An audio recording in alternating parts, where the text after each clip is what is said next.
Hello and welcome. My name is Emma Cownley. I'm a professional copywriter and blogger, and today I'm going to tell you how to stay up to date with writing best practice. The writers I speak to on a regular basis all have their own unique, special way of doing this. Some aren't even aware that they do it, but they do it. This is just how I do it. So I wanted to share my tips and advice with you on how to just stay plugged in to the copywriting culture and make sure that you're always making sure that your writing is as competitive as it can be, that you know what other people are doing, you know what clients are kind of asking for, you're aware of industry developments which might change the way that you need to do things. Everything that you absorb informs the way that you write. So this is how I absorb things. Let's crack on. My first and most ultimate way to stay plugged in to writing best practice is to network. Not just with writers, but with other business owners as well. So there are a couple of events that I attend on the regular. The first one is Copywriters Unite. I think it's held every quarter. I'm not 100% sure on that, don't quote me. It's hosted by Vicky Ross and Andy Maslin at the Cut Bar in, where is it, Southwark? Somewhere around that area. And basically a whole herd of writers converge on this one bar and chat with one another. Client pain points, what are you working on, how do you find new clients, it just everything, and you kind of take on board exactly the other processes of writers, what they're being asked for, the way that they would approach it. If you have a problem, a creative problem, you can go to them and be like, you can almost forum it, if you will. How would you approach the issue? This is what I'm doing. It really gives you a great neutral sounding board for all your ideas. And I know what you may be thinking, what if other writers steal my idea? They don't want to steal your ideas, okay? Other writers are not interested in stealing your ideas. That gang is the most supportive, friendly, encouraging gang of writers I've ever had the pleasure to meet. They are amazing. I come out of those networking events so infused with inspiration. I sometimes secretly take a notepad and on the train home just jot out all of the thoughts that have come out of it. And usually they become blog posts or videos. So staying plugged in to really good best practice techniques, networking. And oh, another one I'll mention is Enterprise Nation. They hold regular events. They tend to tailor them to different industries and different types of entrepreneur. But I used to go every month just to a general startup entrepreneurial networking event that they held, and met a lot of different people from a lot of different industries and backgrounds that were like me, that were just starting out, and hearing their pain points and what they would want from a writer and issues that they're having with copy or whatever always helped me think, right, how am I going to approach clients? How am I going to write for this particular industry? It also really helped me to get work as well. I find that people tend to respond better to me as a human when they can meet me, rather than just relying on my written work alone. So that's really good to get it from the other side. So on the one hand you've got input from writers and the other input from business people themselves. I think the Glug also do another networking event fairly frequently for creative people as well, so it's nice to go out there and find out kind of from designers as well what they're being asked for, how they're approaching work. It really helps you on a human level to pick up on the kinds of things that are being thrown around in the creative atmosphere at the Mo. My second tip for you is going to be observation. You have a wealth of incredible marketing around you at all times, so do not sit there and passively digest it.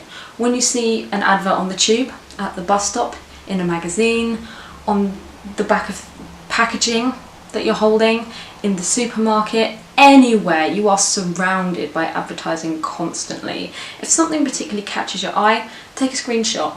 take a photograph, save it away, look at what they've done and kind of think to yourself, well, why did that inspire me? Why is it good? Why does it work? How does it work for the medium, for the product, for the audience? There are a ton of great examples and a ton of really shit ones. And when you see something shit, ask yourself, why does that suck? Because it's all good learning, isn't it? You're basically being given a ton of inspiration and a ton of best practice tips all the time. I think that we're so used to seeing advertising all around us that sometimes we don't actually really look at it. So, I mean, this is what is being commissioned by the big companies right now. What is the style? What is the tone? What are the literary techniques that they're using? It's all good learning and it's all around you all the time. So open your goddamn eyes and drink it in. Next up, current industry news. It's a good old basic technique and it still very much works. So what I like to do, in fact this was much easier. I used to do content aggregation for one of my clients. They did a monthly newsletter and it was my job to aggregate all the relevant content from various news sites, so that helped me stay plugged in. But to make sure that I do it nowadays, I tend to sign up for newsletters or just make myself once a week head out to these specific blogs. I'm talking about things like The Drum, Adweek, Marketing Week, It's Nice That. Lots of different places that specialise in advertising, marketing, creative work. They're putting out all of the most recent ad campaigns from the big brands. They're analysing it, breaking it down, looking at industry trends that might be affecting the way we do things going forward. It's all good learning to have and to know, and it's up to the minute.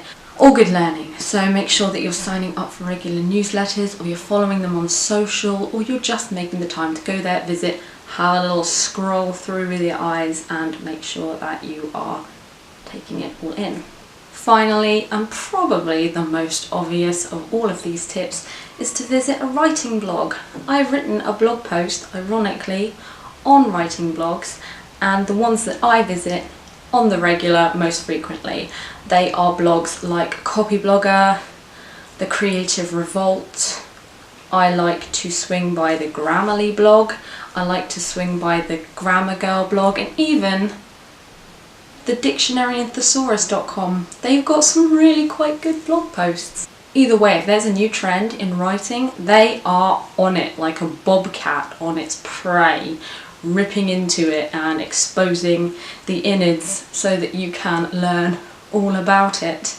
So it's worth checking in with them. They're also the experts, so they tend to kind of break down and analyse how to do a certain technique, or give you the thorough background behind a certain revelation that's come out of the industry and how it might impact you. So it's always worth, again, maybe lumping that in with your popular culture kind of research when you're going around Adweek and Marketing Week and stuff, and plugging that in as well, and just visiting a couple of blogs just to make sure.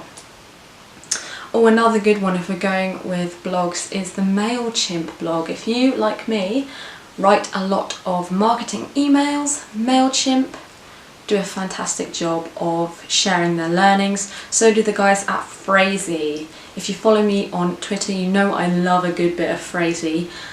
They do AI subject line learnings and algorithms, and it's really interesting because, as you know, subject lines are pretty much 70% of what makes an email successful.